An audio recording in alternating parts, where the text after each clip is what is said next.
Assalamualaikum warahmatullahi wabarakatuh. Ya, ini merupakan video dari materi mata kuliah kita yaitu basis data lanjut. Adapun materi yang akan kita bahas pada kali ini yaitu penggunaan fungsi dari bahasa SQL yaitu DDL atau Data Definition Language. Kemudian yang kedua nanti kita akan mengimplementasikan atau coba ya menerjemahkan. Nanti ada sedikit atau studi kasus sederhana dari diagram ORD yang nanti akan kita coba untuk menggunakan fungsi create dan menerjemahkan bagaimana rancangan ORD itu nanti akan menjadi sebuah database. Nah, tapi sebelumnya kita akan menjelaskan terlebih dahulu apa itu salah satu dari fungsi dari bahasa SQL yaitu DDL. Ya, jadi DDL atau Data Definition Language adalah suatu bahasa SQL yang digunakan untuk mendefinisikan data. Nah, maksud dari mendefinisikan data ini, dia terdiri dari 3 fungsi ya. Jadi yang pertama nanti ada create, kemudian nanti ada alter, dan yang ketiga ada yang namanya drop. Nah, yang pertama create. Jadi create ini digunakan untuk membuat tabel atau membuat database. Kemudian untuk alter nanti mengubah struktur tabel yang nanti akan kita gunakan. Kemudian drop itu digunakan untuk menghapus database atau tabel yang nanti tidak digunakan lagi ya, atau tidak berfungsi kembali. Nah, yang pertama kita akan jelaskan dulu salah satu fungsi dari DDL yaitu create. Jadi untuk membuat database atau membuat tabel, kita menggunakan fungsi create.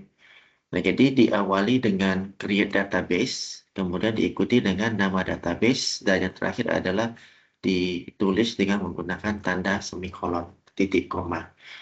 Nah, jadi ketika kita mau membuat database nanti, silakan kita akan menggunakan fungsi create database, kemudian diikuti dengan nama database. Nah, untuk aturan penulisan nama database, itu yang pertama adalah karakter awal tidak boleh menggunakan angka atau simbol atau karakter khusus. Jadi harus menggunakan eh, abjad gitu ya. Kemudian untuk karakter selanjutnya, kedua dan ketiga itu boleh menggunakan angka. Yang kedua tidak boleh menggunakan karakter khusus, simbol atau tanda baca lain. Kemudian yang ketiga, apabila terdiri dari lebih dari 2 nama ya atau 2 karakter yang boleh nanti silakan gunakan underscore ya, tapi ya, artinya tidak boleh menggunakan spasi ya. Nah, itu kira-kira aturan dalam penambahan data dalam database. Dan yang terakhir adalah tidak boleh menggunakan nama database yang sudah dibuat atau fungsi yang ada di DBMS yang nanti akan kita gunakan. Kemudian untuk menciptakan tabel atau membuat tabel, maka kita nanti akan menggunakan fungsi create, kemudian table, diikuti dengan nama table.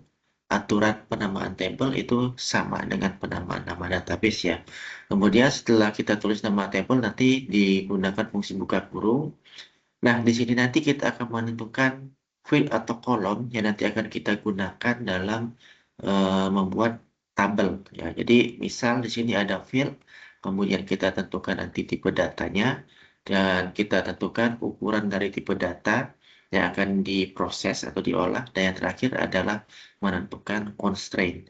Kemudian untuk memisahkan atau menentukan bahwa kolom yang pertama dan kolom yang kedua ini nanti silakan gunakan koma, kemudian ulangi langkah yang sama, kita tulis nama field atau nama kolom yang akan kita gunakan, kita tentukan tipe data, size, dan juga constraint. Kemudian koma lagi apabila kita mau menambah field atau kolom yang berikutnya.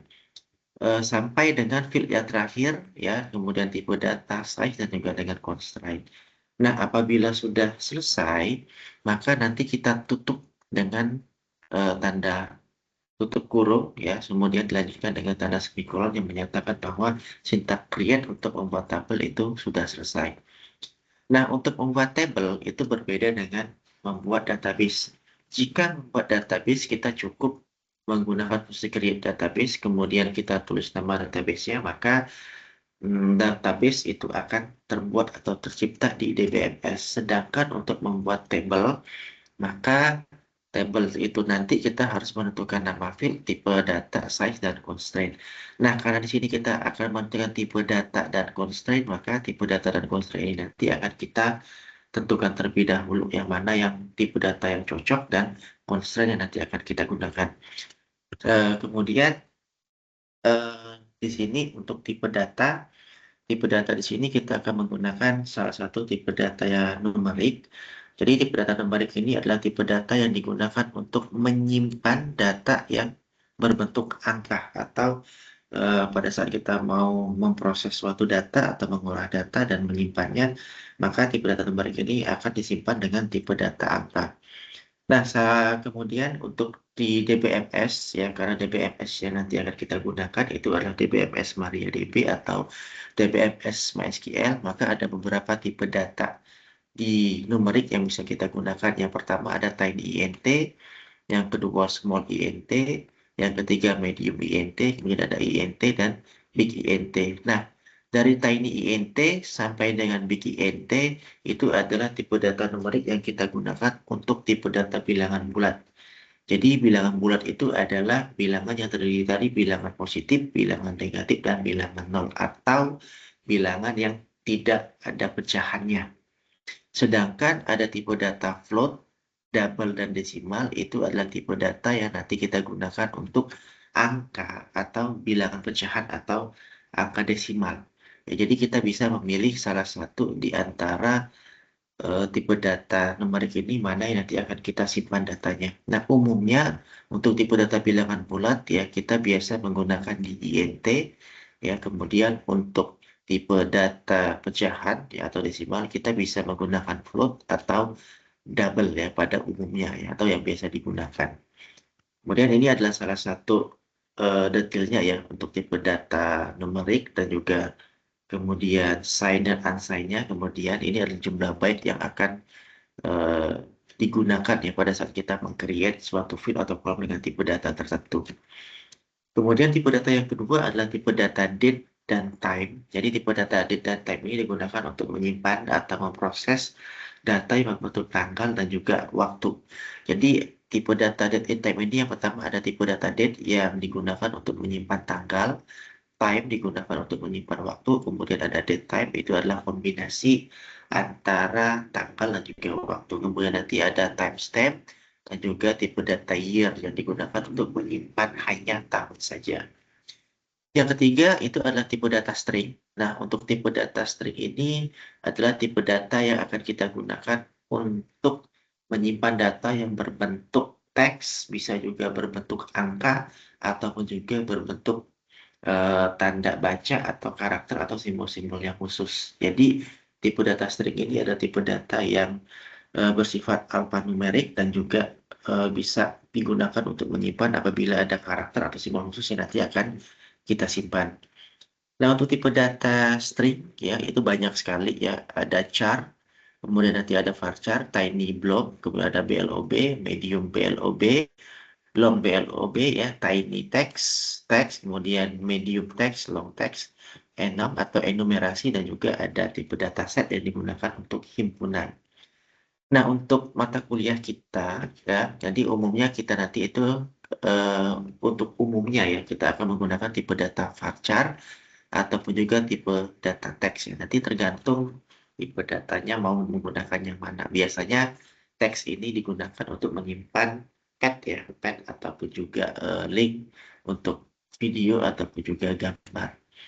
Nah, kemudian setelah kita mengetahui tipe data yang nanti akan kita gunakan dalam meng-create suatu tabel ya. Jadi tadi salah satu field pada saat kita meng-create table kita harus menentukan tipe data. Kemudian yang kedua ada lagi yang namanya constraint. Nah, berbeda dengan tipe data, constraint ini digunakan untuk membatasi tipe data yang akan dimasukkan ke dalam tabel.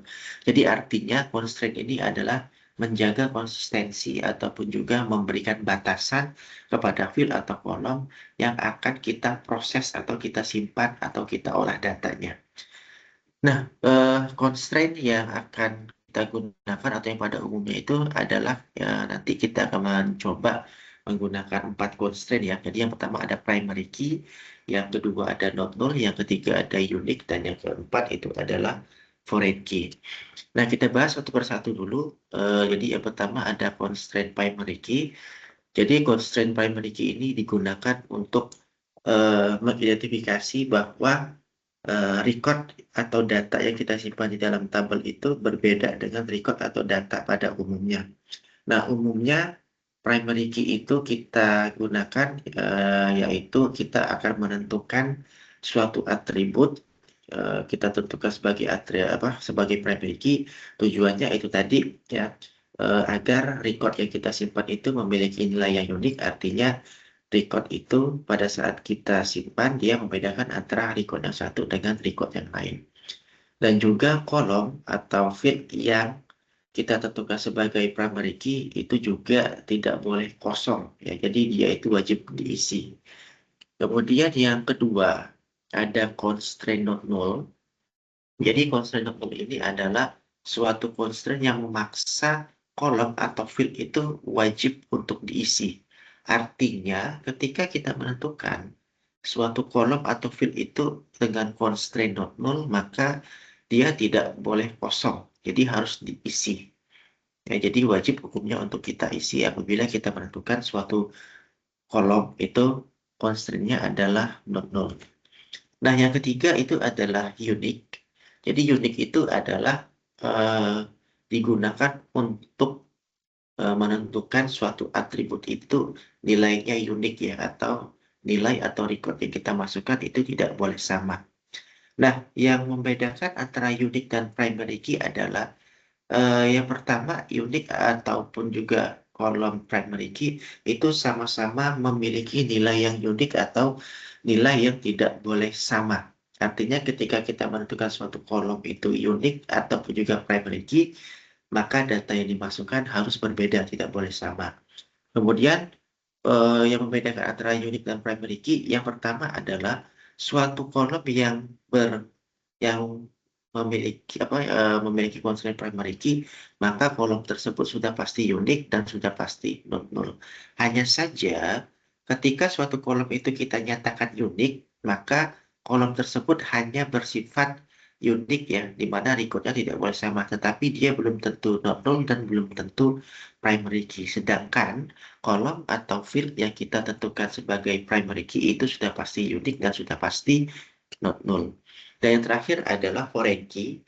Jadi foreign key ini adalah digunakan apabila jika suatu tabel itu saling berelasi, maka kita membutuhkan kolom atau field penghubung. Nah, kolom atau field penghubung inilah yang nanti akan kita nyatakan sebagai foreign key. Ya, jadi kolom atau field foreign key inilah yang nanti akan menghubungkan antara tabel yang satu dengan tabel yang kedua apabila dia memiliki relasi atau hubungan. Kemudian untuk fungsi yang kedua dari DDL setelah create, kita ada yang namanya alter. Jadi alter ini digunakan untuk mengubah struktur tabel yang sudah kita ciptakan. Nah, maksud dari mengubah struktur di sini artinya alter itu bisa kita gunakan untuk menambah kolom, bisa juga menghapus kolom, atau mengubah kolom pada tabel yang sudah kita gunakan. Mengubah di sini artinya kita bisa mengubah tipe data, kita juga bisa mengubah nama, atau juga kita bisa mengubah size atau ukuran pada kolom atau field yang sudah kita gunakan. Nah, untuk menambah kolom, jadi untuk alter table itu kita gunakan fungsinya yaitu alter table.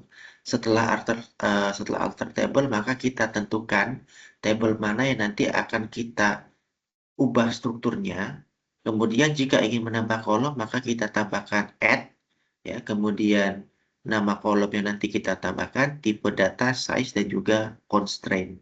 Sedangkan untuk menghapus kolom, maka kita gunakan alter table, kemudian kita tentukan nama table yang akan kita hapus kolomnya, kemudian kita gunakan drop kolom, dan kemudian nama kolom yang nanti akan kita hapus. Yang ketiga adalah mengubah tipe data. Jadi untuk mengubah tipe data kita akan menggunakan modify, kemudian kita tentukan nama kolom yang nanti akan kita ubah tipe datanya, dan kita tentukan tipe data ataupun juga ukuran yang nanti kebutuhannya. Sedangkan kolom yang nanti akan kita ubah di tabel tersebut, kemudian kita gunakan to dan kita tekan nama baru dari kolom tersebut. Nah, ini untuk mengubah nama tabel. Untuk mengubah nama tabel sama, kita gunakan alter table, kemudian kita tentukan nama tabel yang nanti kita ubah strukturnya. Karena kita mau mengubah nama tabel, maka kita gunakan rename dan kita tentukan nama tabel yang baru. Selain mengubah struktur tabel, ya alter juga digunakan untuk menambah primary key. Ya, hal ini digunakan apabila mungkin pada saat kita meng-create table kita lupa menambahkan constraint primary key, maka kita bisa menggunakan alter table. Jadi untuk menambah primary key nanti kita gunakan alter table, kita tentukan nama table yang mau kita tambahkan primary key-nya, kemudian kita tulis add primary key dan kita tentukan nama kolom yang akan kita jadikan sebagai primary key, dan ini untuk menambah indeks ya, kemudian ini untuk menghapus primary key, dan ini adalah untuk menghapus indeks. Sedangkan fungsi yang terakhir di DDL itu adalah fungsi drop. Drop ini digunakan untuk menghapus database atau tabel yang sudah kita buat. Dalam artian drop digunakan apabila database atau tabel yang sudah kita gunakan itu sudah drop ini digunakan apabila database atau table yang sudah kita ciptakan itu sudah tidak kita gunakan lagi ya. Jadi untuk menghapus database nanti silakan gunakan drop database, kemudian kita tentukan nama database yang mau kita hapus. Untuk menghapus tabel kita gunakan drop table, kemudian kita tentukan nama table yang nanti mau kita hapus ya. Nah, itulah penjelasan singkat ya, penggunaan fungsi DDL ya, Data Definition Language, di mana DDL tadi ada 3. Yang pertama ada create yang digunakan untuk membuat database dan table. Yang kedua adalah alter yang digunakan untuk mengubah struktur table. Dan yang ketiga adalah drop yang digunakan untuk menghapus database atau tabel yang sudah tidak digunakan lagi. Kemudian untuk studi kasus ya, jadi studi kasus yang akan kita gunakan ini adalah salah satu rancangan ORD yang nanti akan kita gunakan, karena ini adalah studi kasus ya, jadi kita gunakan studi kasus. Kita contohkan misal di sini ada rancangan penjualan. Jadi di sini sudah kita buat ya, jadi ada logical dan physical model, dan untuk rancangan ORD-nya kita menggunakan notasi ORD. Jadi untuk studi kasusnya kita ada 3 entitas. Jadi yang pertama ada entitas barang, kemudian nanti yang kedua ada entitas customer, dan yang ketiga adalah ada entitas order. Nah, untuk entitas barang ya, jadi kita jelaskan dulu ya sedikit studi kasus kita di rancangan ORD menggunakan notasi Barker. Jadi untuk entitas barang di sini ada simbol tanda pagar. Jadi simbol tanda pagar ini menyatakan bahwa ID barang ini nanti akan kita jadikan sebagai UID ya. Kemudian di sini ada nama barang, harga, dan juga stok, di mana di sini ada simbol asterik atau bintang yang artinya nama barang, harga, dan stok itu merupakan atribut mandatory. Sedangkan satuan itu adalah atribut opsional.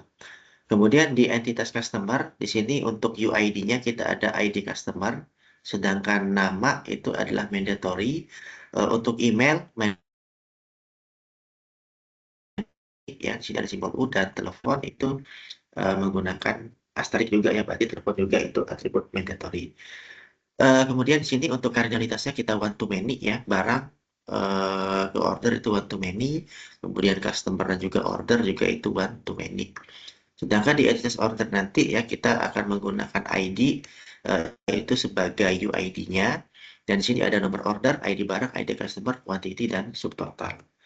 Nah, di sini sudah kita buat juga ya physical modeling. Jadi physical modeling ini membantu kita dalam meng-create database ataupun juga tabel yang nanti akan kita gunakan di DBMS kita ya. Jadi DBMS kita menggunakan MariaDB atau MySQL. Nah, studi kasus itu juga yang nanti akan kita gunakan untuk mempraktekkan fungsi DDL yang akan kita gunakan di awal, ya kira-kira seperti itu. Nah, selanjutnya untuk meng-create ya, untuk create database dan tabel, nanti kita gunakan MariaDB ya atau MySQL. Jadi nanti silahkan buka exam control panel. Jadi di exam control panel ini nanti silahkan jalankan service Apache dan juga service MySQL. Dan kemudian nanti apabila sudah dijalankan servisnya, nanti silakan buka CMD ya, CMD atau command prompt. Nah, jadi CMD atau command prompt ini nanti ya akan kita gunakan untuk mengimplementasikan ya atau mencoba sintak DDL yang tadi sudah dijelaskan. Nah, di awal pada saat kita membuka CMD, jadi ini adalah CMD-nya ya, CMD-nya sebentar.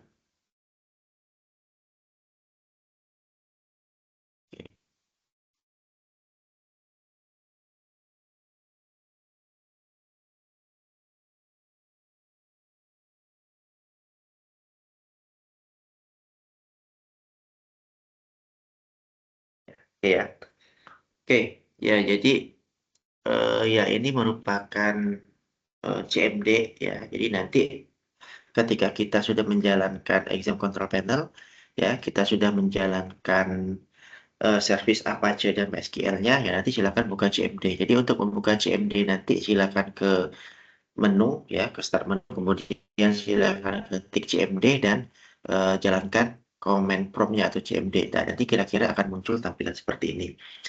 Nah, untuk menjalankan MariaDB di dalam command prompt, ada hal yang harus kita lakukan. Jadi yang pertama, MariaDB itu berada di folder exam, ya, sorry, di folder bin ya. Jadi folder bin itu nanti ada di folder exam.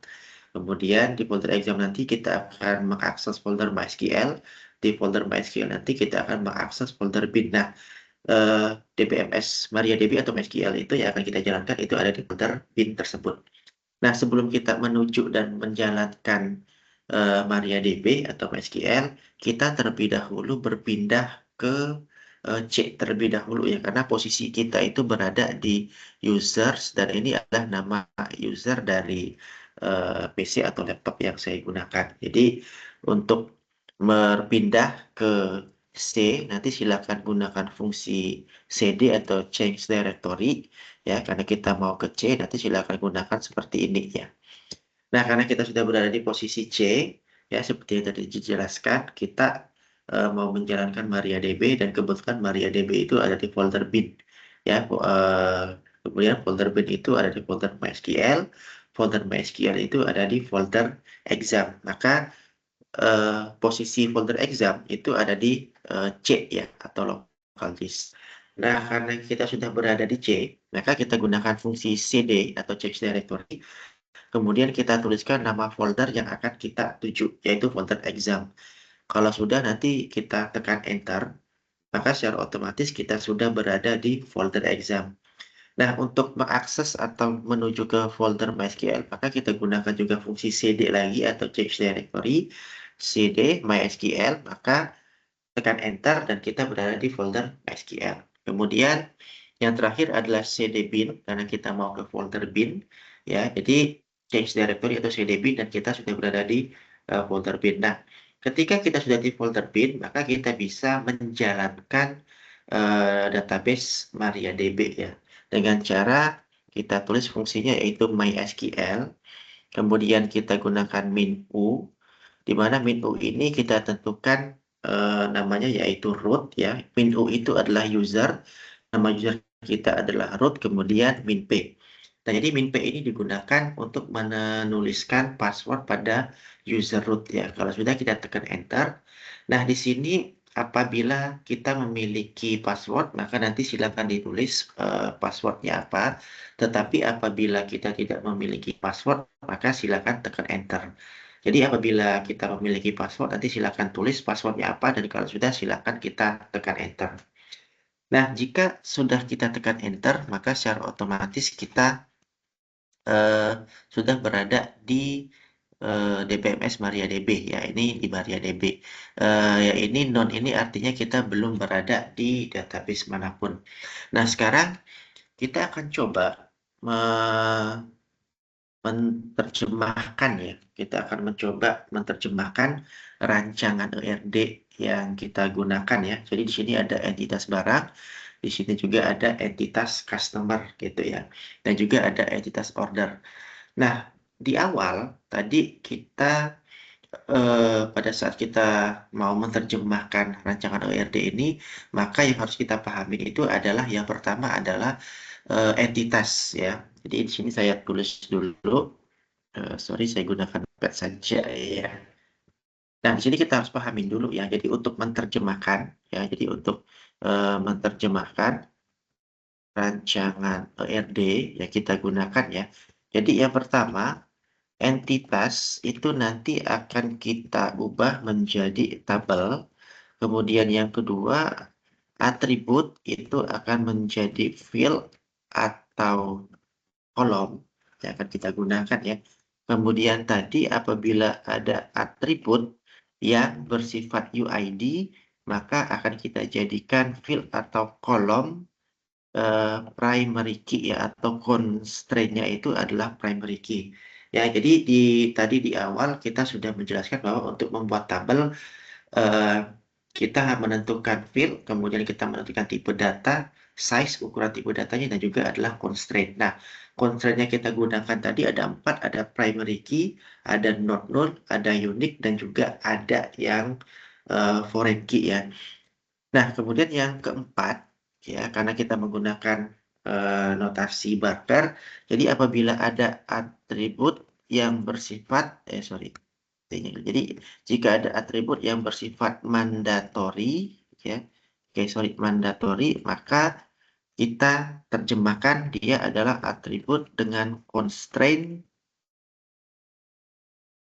not null, ya nanti ya, not null gitu ya. Sedangkan untuk atribut optional ya berarti constraint-nya itu ya bersifat null ya.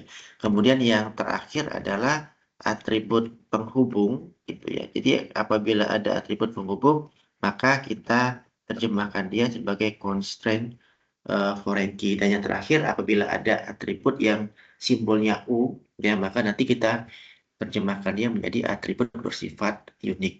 Nah, misal di sini ya saya ambil contoh di entitas barang. Jadi apabila ada entitas barang, maka barang ini akan menjadi tabel. Kemudian di sini ID barang itu adalah UID, maka ID barang ini nanti akan kita tentukan sebagai atribut foreign key. Kemudian di sini nanti ada nama, harga, dan stok, itu sifatnya mandatory, berarti dia constraint-nya not null, sedangkan satuan karena dia atribut optional ya maka constraint-nya itu adalah constraint null ya artinya kita tidak memaksa artinya nilainya itu boleh kosong atau boleh diisi. Nah, sedangkan di entitas customer berarti nanti customer ini akan menjadi tabel, ID customer itu menjadi primary key ya karena dia UID, nama karena dia mandatory berarti nanti constraint-nya not null, sedangkan email itu memiliki simbol U berarti nanti constraint-nya unik dan di sini ada tanda bintang yang berarti mandatory maka email ini constraint-nya mandatory dan juga dan telepon itu adalah not null juga ya. Dan juga nanti order itu semuanya bersifat mandatory berarti nanti not null ya sedangkan ID ini kita gunakan sebagai UID ya, ya berarti primary key.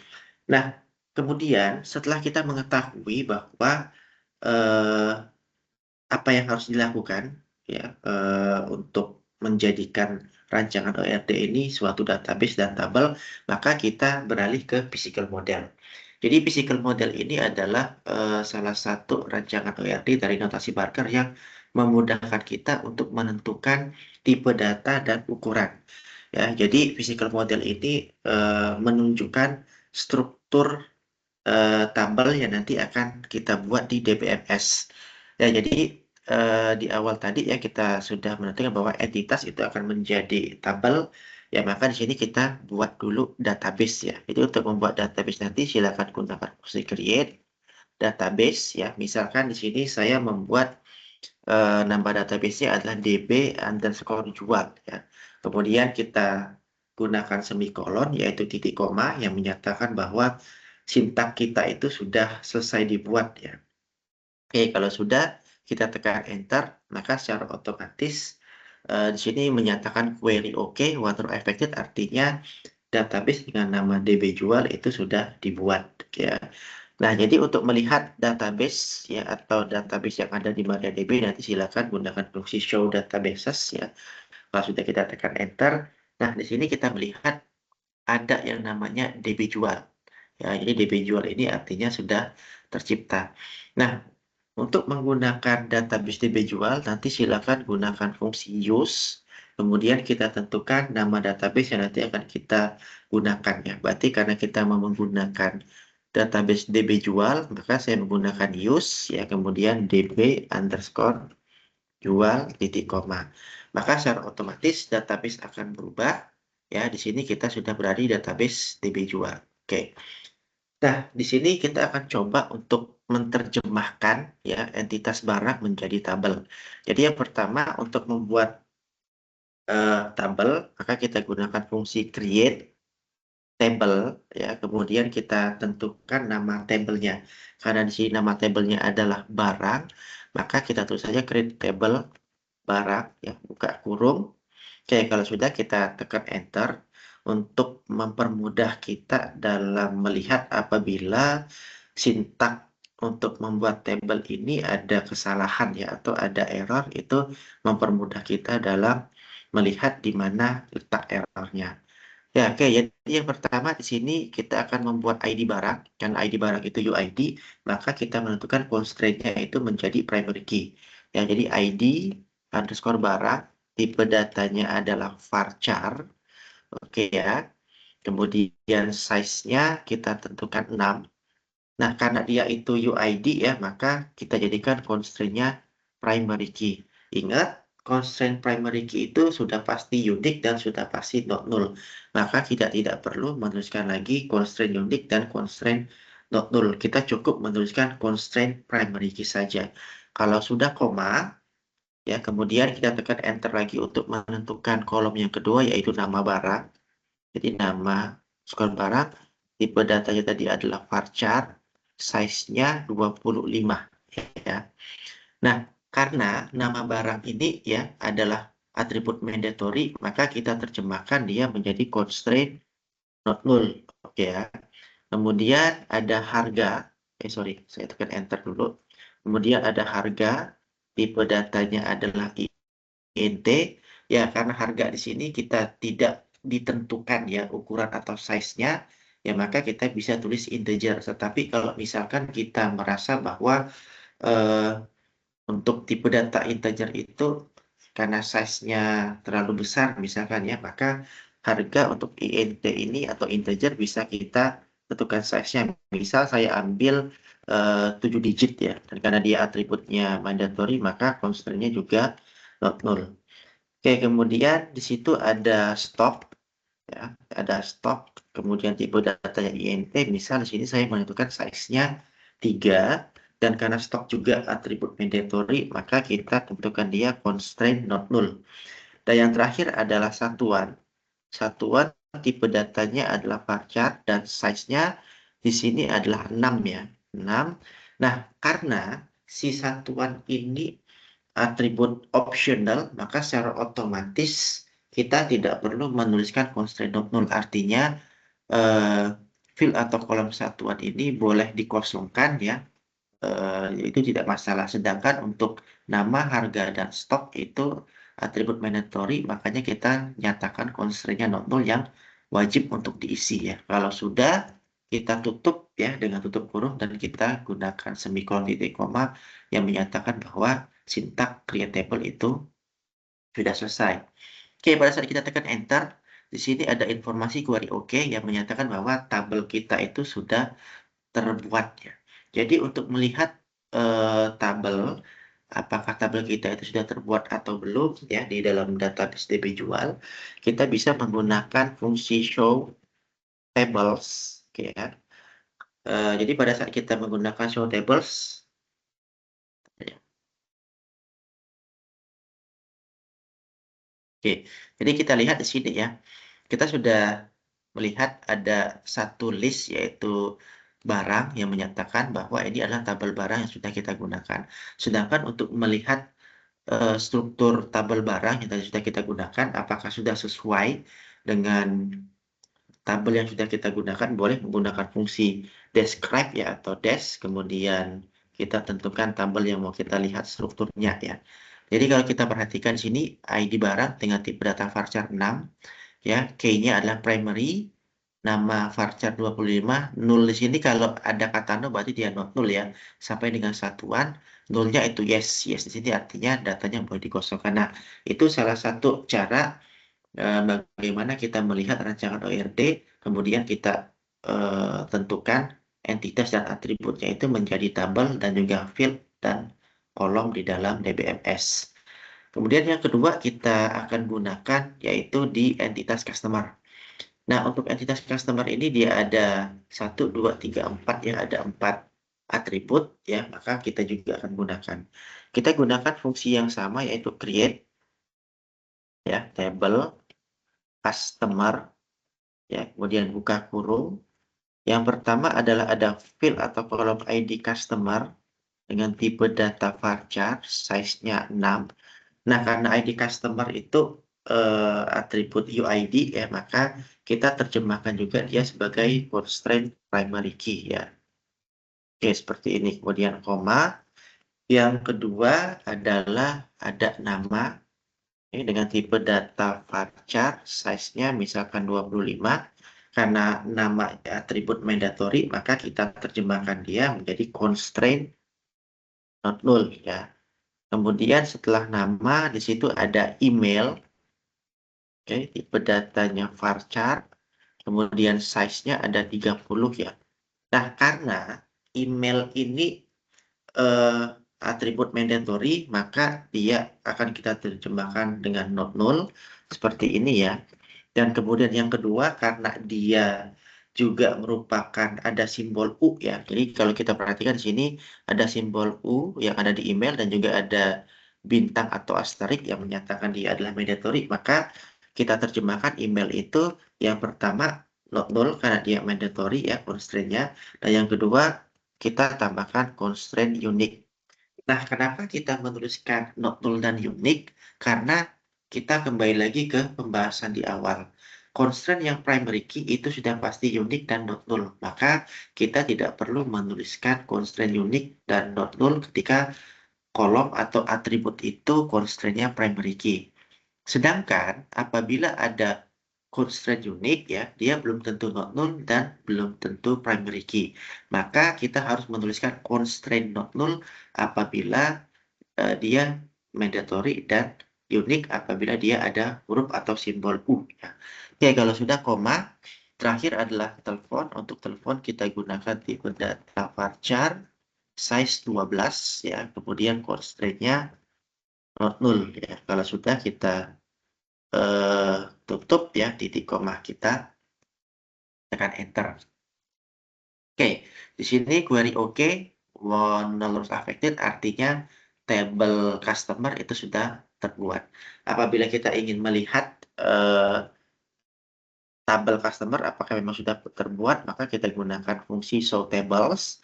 Maka di sini akan menambah satu list lagi ya, selain barang yaitu barang dan customer. Artinya tabel customer itu sudah tercipta. Kita gunakan fungsi describe lagi untuk melihat struktur tabel customer yang sudah kita gunakan seperti ini. Ya, jadi sesuai ya. Jadi untuk kolom email ya dia not null dan juga dia unik. Nah, terakhir kita ingin membuat ya entitas order ini menjadi tabel order. Nah, yang perlu kita perhatikan sebelum kita meng-create table order ya, order itu kalau di dalam MariaDB tidak bisa kita jadikan nama tabel. Kenapa? Karena order itu salah satu fungsi yang ada di DBMS. Ingat, untuk membuat nama database di awal tadi, yang pertama karakter awal harus alfabet gitu ya. Kemudian tidak boleh menggunakan tanda baca atau karakter khusus, tidak boleh menggunakan spasi, dan apabila ingin memisahkan, boleh menggunakan underscore. Dan yang terakhir adalah tidak boleh menggunakan fungsi yang ada di MariaDB. Nah, order itu merupakan salah satu fungsi yang ada di MariaDB. Ya, jadi yang menggunakan fungsi order itu contohnya adalah order by gitu ya, untuk mengurutkan tampilan data. Nah, jadi bagaimana cara kita menerjemahkan entitas order ini menjadi tabel order? Ya, jadi kita bisa menggunakan karakter atau menambahkan atau merubah sedikit tabel order. Misal order itu kita gunakan orders ya. Jadi kita tambahkan huruf S di belakangnya atau kita membuat order itu menjadi tabel, misalkan tabel order ya. Oke, di sini saya akan menggunakan order itu menjadi table order. Jadi saya akan membuat create ya table. Nah, karena order itu tidak bisa kita gunakan, berarti kita gunakan tbl underscore order. Yaitu salah satu cara yang kita gunakan ya. Buka kurung, kemudian kita gunakan ID ya. Karena ID ini kita gunakan sebagai eh, primary key ya. Maka di sini tipe datanya adalah integer int ya. Kemudian kita gunakan dia sebagai primary key. Nah, karena di sini saya ingin menyatakan bahwa ID itu misalkan kita ingin membuatnya sebagai auto increment ya. Nah, jadi untuk membuat auto increment nanti silakan gunakan fungsi auto underscore increment ya. Increment. Nah, seperti ini ya. Sorry. Increment ya.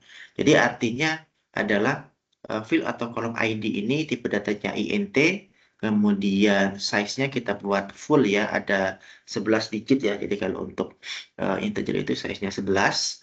Kemudian dia primary key karena UID dan kita coba gunakan dia sebagai auto increment. Jadi auto increment ini adalah salah satu eh, fungsi ya yang bisa kita gunakan apabila kita mau memproses atau memasukkan data, maka data itu akan tergenerate secara otomatis ya, eh, secara berurutan. Jadi misalkan apabila data itu belum ada di table order, maka dia akan mulai dengan angka 1.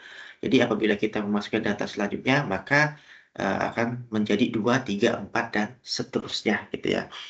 Oke, kalau sudah kita gunakan koma, ya nanti kita cek apabila nanti terjadi kesalahan ya atau syntax error. Kita tekan enter dan yang kedua di sini ada nomor order ya. Nomor order tipe datanya adalah varchar. Di sini size-nya ada 10 ya. Size-nya 10 karena dia mandatory berarti kita terjemahkan menjadi constraint not null. Yang ketiga ya ada ID barang. Oke, jadi ID barang ini adalah salah satu atribut ya yang nanti akan kita gunakan sebagai atribut penghubung. Jadi kita kembali lagi ke konsep dasar teorinya ERD. Ya saya ambil contoh misalkan seperti ini ya. Jadi awalnya barang sama customer itu kardinalitasnya adalah many to many. Nah, karena ada kardinalitas many to many, maka terciptalah sebuah entitas baru, sebut saja entitas itu order yang nanti sudah kita gunakan. Nah, kemudian karena terciptalah entitas baru order, maka antara barang dan order itu memiliki relasi, yang relasinya adalah one to many. Kemudian customer dengan order juga memiliki hubungan dengan kardinalitas one to many. Nah, simpelnya, apabila ada entitas yang berrelasi dengan kardinalitas one to many, maka secara otomatis ID barang yang ada di entitas barang ya itu menjadi atribut penghubung ya di dalam entitas order. Ya, sama juga seperti dengan customer, karena ID customer itu adalah UID-nya di customer, maka ID customer juga akan kita tambahkan di entitas order sebagai atribut penghubung.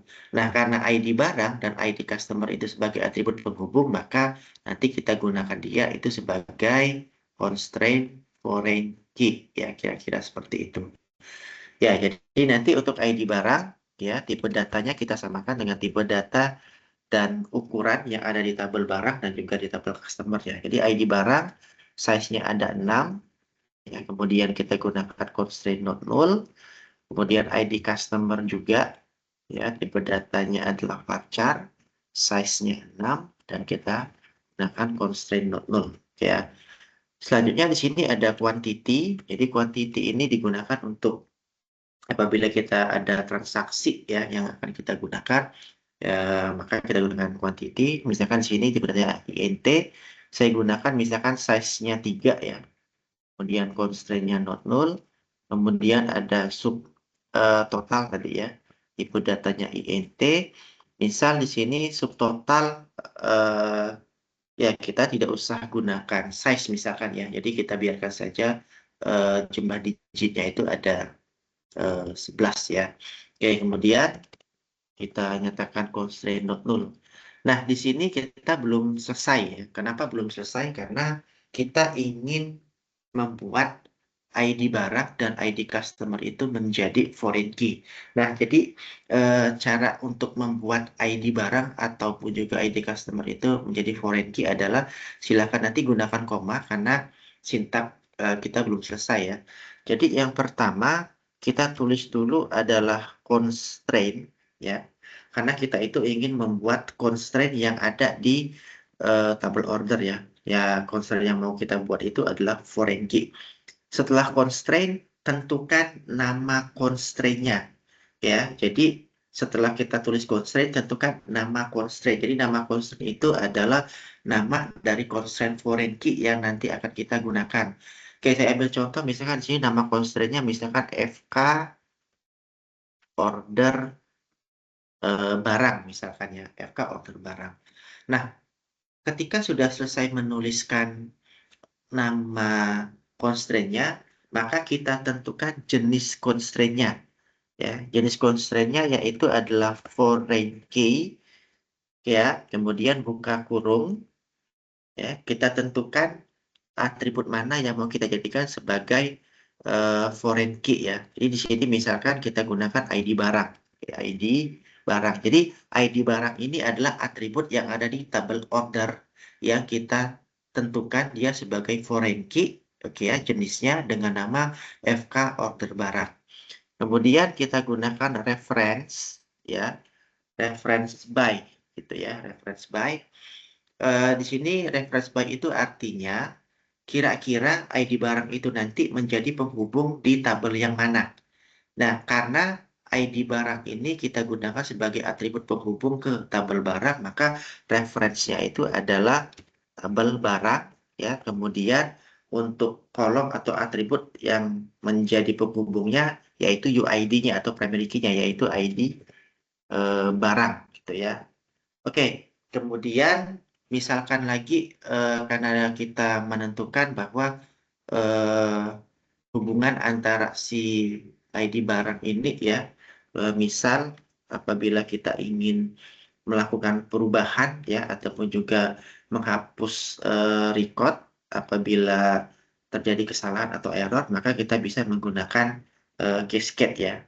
Maka kita gunakan on update cascade ya. Jadi cascade itu berfungsi apabila terjadi perubahan, maka kita bisa mengubah data yang ada di table order ya. Kemudian on delete cascade ya. Jadi apabila terjadi kesalahan ataupun juga ingin kita hapus datanya, maka kita bisa menghapusnya dengan cara on update cascade, on delete cascade. Kalau sudah koma, nah kita ulangi langkah yang sama, yaitu di ID customer ya. Maka kita tulis constraint, ya, kita tentukan nama constraint-nya FK, misalkan order customer, gitu ya. Jenisnya yaitu foreign key. Ya, untuk kolom atau atribut yang kita jadikan sebagai foreign key yaitu ID customer yang ada di dalam tabel order, reference by-nya yaitu di tabel customer, ya, kemudian kolomnya yaitu ID customer yang ada di dalam tabel customer ya. Kita juga gunakan sama on update cascade ya, on delete cascade ya. Nah, karena kita sudah selesai menuliskan sintak ya untuk membuat tabel order, maka kita tutup dengan titik koma. Nah, kita cek lagi ya, nanti pada saat kita menekan enter, apakah nanti error atau tidak ya, nanti akan kita cek ya. Oke, di sini terjadi kesalahan ya, dia bilang you have error the Malusita content near reference by barang ID ya. Oke, ya kita cek dulu ya referensi sini ya. Jadi saya lupa ya apakah referensi itu menggunakan reference S ya atau tidak ya. Nanti kita ulangi ya. Mungkin di sini referensinya itu reference menggunakan S ya, karena kalau kita cross check error kita itu hanya di sini ya. Error kita itu hanya di sini. Ya artinya posisi reference itu saya lupa ya menggunakan S atau tidak ya. Nanti kita coba gitu ya. Oke, kita nanti coba menggunakan S ya reference gitu ya. Oke, kita ulangi ya eh, dengan data yang sama ya sintaknya. Oke, sampai di sini ya. Kita coba tambahkan huruf S di sini ya, reference by ya. Oke, kemudian kita tentukan juga untuk constraint-nya ya. Ya, ini kita tambahkan juga reference by. Ya, kita tambahkan huruf S ya. Kita tutup kurung titik koma. Oh ya, masih error juga ya. Bentar.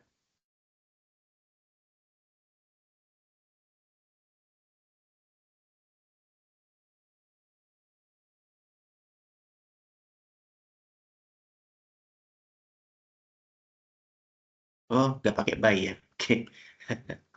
Ya, kita coba dulu ya. Nggak usah pakai by gitu ya.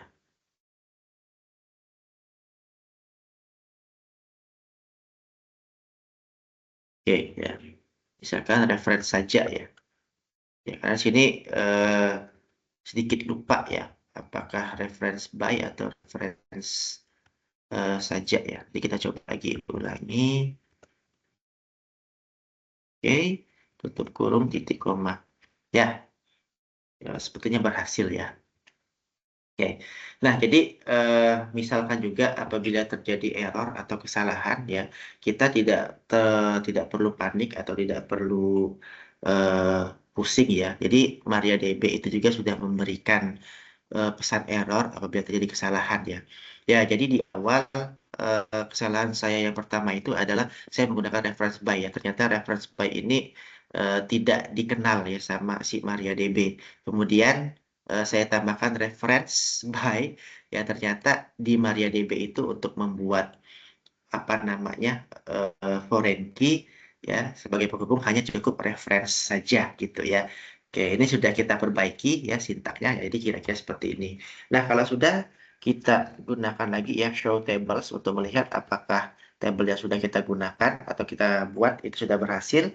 Oke, TBL order kita lakukan langkah yang sama, describe TBL order. Oke, sampai sini berhasil ya. Jadi untuk ID ya primary key, kemudian auto increment, kemudian ID barang dan ID customer itu sebagai foreign key. Nah, artinya apa? Artinya untuk rancangan ORD yang tadi di studi kasus penjualan itu sudah kita implementasikan ya. Jadi ada tabel barang, ada tabel customer, dan juga ada tabel order. Ya, jadi sekali lagi ya, ini catatan yang harus kalian ingat. Jadi untuk menerjemahkan rancangan ORD menjadi tabel itu adalah entitas itu akan menjadi tabel, atribut akan menjadi field atau kolom. Nah, kita cek ya apakah jika atribut itu UID, maka field itu akan menjadi constraint primary key.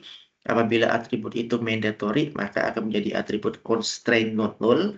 Sedangkan untuk atribut penghubung itu nanti akan menjadi foreign key. Dan apabila ada atribut dengan simbol U ya, itu menjadi constraint unik ya. Jadi kira-kira seperti itu. Nah, eh, untuk create ya saya rasa tidak ada permasalahan. Nah, sekarang kita akan mencoba untuk fungsi alter ya. Jadi alter tadi di awal digunakan untuk mengubah struktur tabel. Jadi struktur tabel sini artinya menambah kolom, menghapus kolom, ataupun juga mengubah tipe data pada kolom. Nah, pada kasus ini kita akan mencoba menambah kolom ya. Misal kita mau mencoba menambah kolom. Misal di sini kolom yang mau saya tambah itu ada di tabel customer. Misal di tabel customer itu saya mau menambah kolom alamat ya. Karena alamat itu belum kita tambahkan misal. Maka nanti silakan gunakan fungsi alter table. Kemudian tentukan nama tabel yang mau kalian ubah strukturnya ya. karena kita mau mengubah atau menambah kolom alamat di tabel customer, maka alter table customer ya. Di sini saya tekan enter. Kemudian saya mau menambahkan, berarti saya tambahkan add ya. Kemudian saya tulis nama kolomnya apa ya. Misal nama kolomnya adalah alamat, tipe datanya adalah varchar, misalkan size-nya saya buat misalkan 30 gitu ya. Nah, karena si alamat ini misalkan saya beranggapan bahwa dia itu bisa diisi bisa tidak ya, maka saya cukupkan di sini ya. Jadi saya tekan enter. Nah, dia bilang query oke. Jadi untuk melihat apakah kolom itu kolom alamat bertambah ya di tabel customer, maka saya gunakan describe customer ya.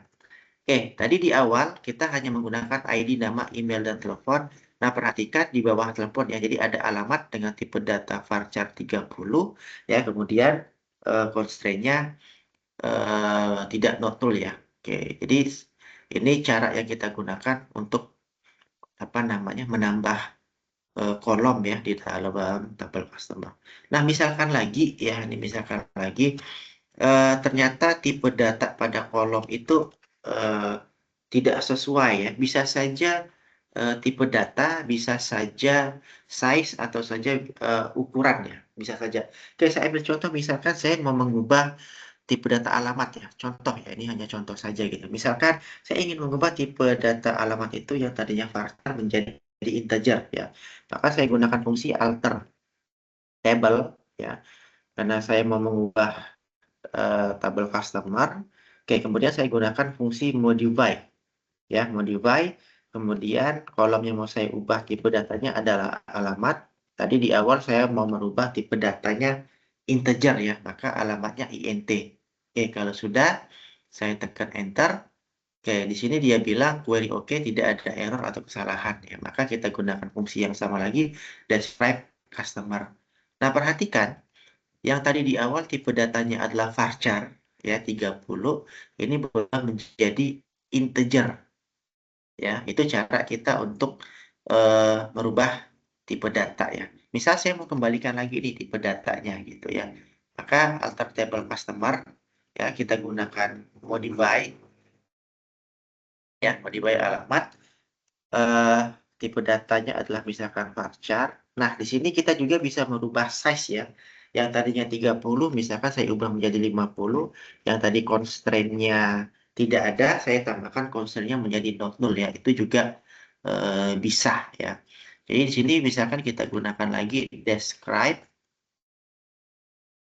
customer gitu ya. Maka perhatikan ya. Tipe data alamat itu menjadi varchar, size-nya 50 ya. Kemudian constraint-nya adalah not null ya. Jadi kira-kira itu cara untuk menambah kolom dan juga mengubah tipe data ya. Yang ketiga tadi itu adalah menghapus kolom. Jadi untuk menghapus kolom kita gunakan drop kolom ya. Contoh karena tadi di awal saya menambah alamat, jadi saya akan mencoba untuk menghapus kolom alamat lagi ya. Saya gunakan fungsi alter table customer gitu ya.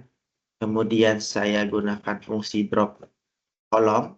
Nah, karena saya mau menghapus kolom alamat, maka saya tulis saja kolom alamat titik koma, sorry, customer drop kolom. Oh, salah ya, bukan custom, saya salah tulis ya, customer ya, sorry. Oke ya, nah, oke, drop kolom alamat. Oke, ya, jadi ini cara yang kita gunakan untuk menghapus kolom ya, drop kolom alamat gitu ya. Oke, saya rasa mudah-mudahan bisa dipahamin ya. Ya, jadi jika sudah selesai menggunakan alter ya, jadi itu salah satu contoh penggunaan alter ya. Jadi kita bisa menambah kolom, kita bisa mengubah tipe data, dan kita juga bisa menghapus eh, kolom gitu ya yang sudah kita gunakan. Nah, yang terakhir adalah fungsi yang ketiga yaitu drop. Nah, perlu diperhatikan dulu ya sebelum kita menggunakan drop. Jadi drop ini harus kita pikirkan matang-matang dan baik-baik karena fungsi drop ini sangat berbahaya ya. Karena drop itu menghapus database atau menghapus tabel. Apabila kita menghapus tabel, maka record atau data yang ada di dalam tabel tersebut akan ikut terhapus juga. Nah, lebih berbahaya lagi jika kita menghapus database atau drop database. Jadi jika kita menghapus database, maka bukan hanya record, tapi semua tabel yang ada di database tersebut itu akan ikut terhapus. Nah, di sini saya hanya menggunakan contoh drop table saja ya. Untuk drop database ya nanti boleh silakan dicoba ya. Tapi untuk apa namanya materi pembelajaran ini ya saya hanya mencoba di drop table saja. Jadi untuk membuat atau menghapus table cukup gunakan fungsi drop table ya, kemudian tentukan nama table mana yang mau kita hapus ya. Di sini saya ambil contoh dulu, saya tampilkan dulu ya daftar tabel yang ada di dalam database penjualan. Contoh di sini saya mau menghapus tabel customer saja ya. Oke, maka di sini saya gunakan drop table. Kemudian kita tentukan tabel yang mau kita drop ya atau kita hapus, seperti drop table customer ya. Kalau sudah saya tekan enter. Oke, nah di sini ada kata-kata drop cannot delete or update a parent row, a foreign key constraint fails ya.